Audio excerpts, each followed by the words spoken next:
अहमदाबाद में विमान क्रैश की घटना में एक चमत्कार हुआ। एक व्यक्ति जिंदा निकल आया। इसे न सिर्फ वह खुद विश्वास नहीं कर पा रहे हैं बल्कि डॉक्टर और आम जन भी हैरान है। वह मूलतः ब्रिटिश नागरिक हैं लेकिन मूलतः भारत का निवासी हैं।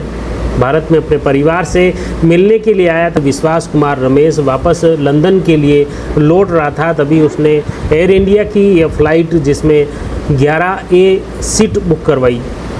बुकिंग के बाद वह अपनी सीट पर बैठा और जैसे ही लंदन के लिए वो रवाना हुआ तभी जैसे ही टेक ऑफ होने वाली थी उसी दौरान अचानक एक आवाज़ आई कुछ सेकंड के लिए और आवाज़ के बाद फिर एक बड़ा धमाका हुआ।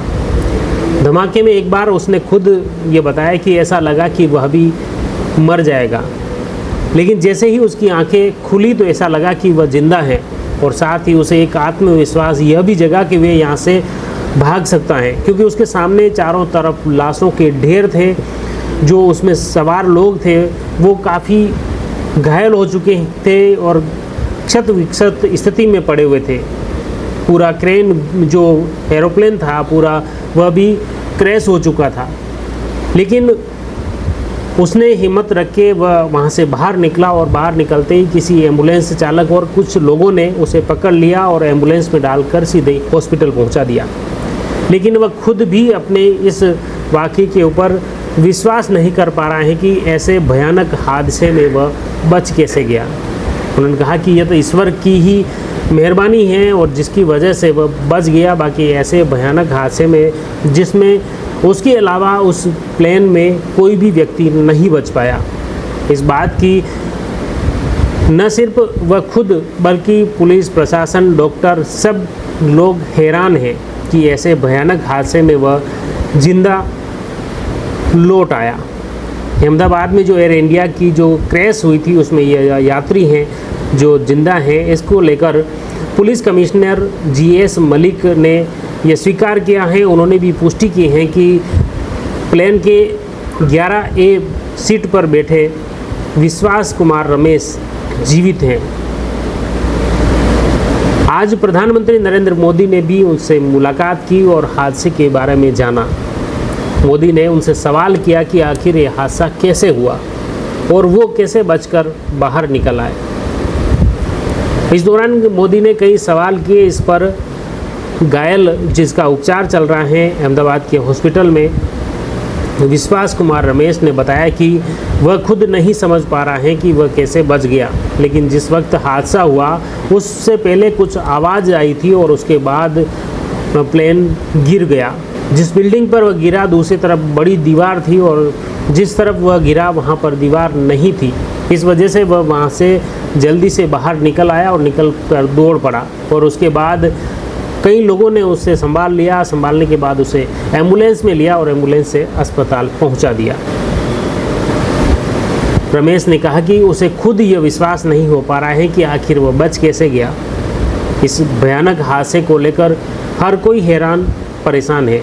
आज देश के प्रधानमंत्री नरेंद्र मोदी भी गुजरात पहुंचे, वहां पर घटनास्थल का मुआयना किया। उसके बाद सिविल हॉस्पिटल पहुंचे, अस्पताल में जो घायल हैं उनसे मिले और जो मृतक हैं उनके परिजनों से भी मुलाकात की।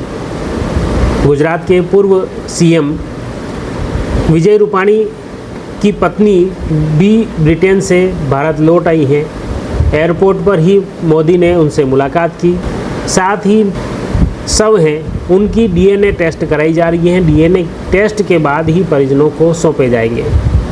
फिलहाल जितने भी लोग मृतक पुष्टि हो गई है उनके सभी के परिजन अहमदाबाद पहुंच चुके हैं। DNA टेस्ट की कार्रवाई शुरू कर दी गई है। अब DNA की जांच रिपोर्ट आने के बाद ही परिजनों को सौंपे जाएंगे, क्योंकि जिस तरह का हादसा हुआ उस हादसे में आगजनी की वजह से सब बुरी तरह से जल गए हैं, जिसे पहचानना मुश्किल है। इसी वजह से अब DNA टेस्ट के बाद ही शवों को अब उन परिजनों को सौंपे जाएंगे। दूसरी तरफ एयर इंडिया द्वारा मृतक के परिजनों को 1-1 करोड़ रुपए की सहायता राशि देने का ऐलान किया है। साथ ही इस दुर्घटना को लेकर भी एयर इंडिया द्वारा समग्र पहलुओं पर गहन जांच की जा रही है कि आखिर यह हादसा हुआ क्यों, किस वजह से यह हादसा हुआ है। इसके कारणों को लेकर भी गहन तहकीकात के लिए स्पेशल टीम का गठन कर दिया है। प्रधानमंत्री नरेंद्र मोदी ने एक्स पर लिखा कि आज अहमदाबाद में दुर्घटना स्थल का दौरा किया है। तबाही का मंजर बेहद दुखद है। राहत और बचाव कार्य में जुटी टीमों और अधिकारियों से भी मुलाकात की जो लगातार मेहनत कर रहे हैं। इस त्रासदी में जिन लोगों ने अपने प्रियजनों को खोया है, हमारी संवेदनाएं उन सब के साथ हैं।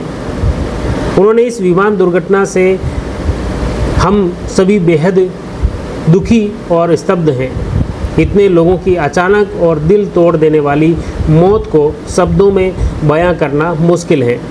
मोदी ने कहा कि अपनों को खोने वाले परिवारों के प्रति गहरी संवेदना प्रकट करते हैं।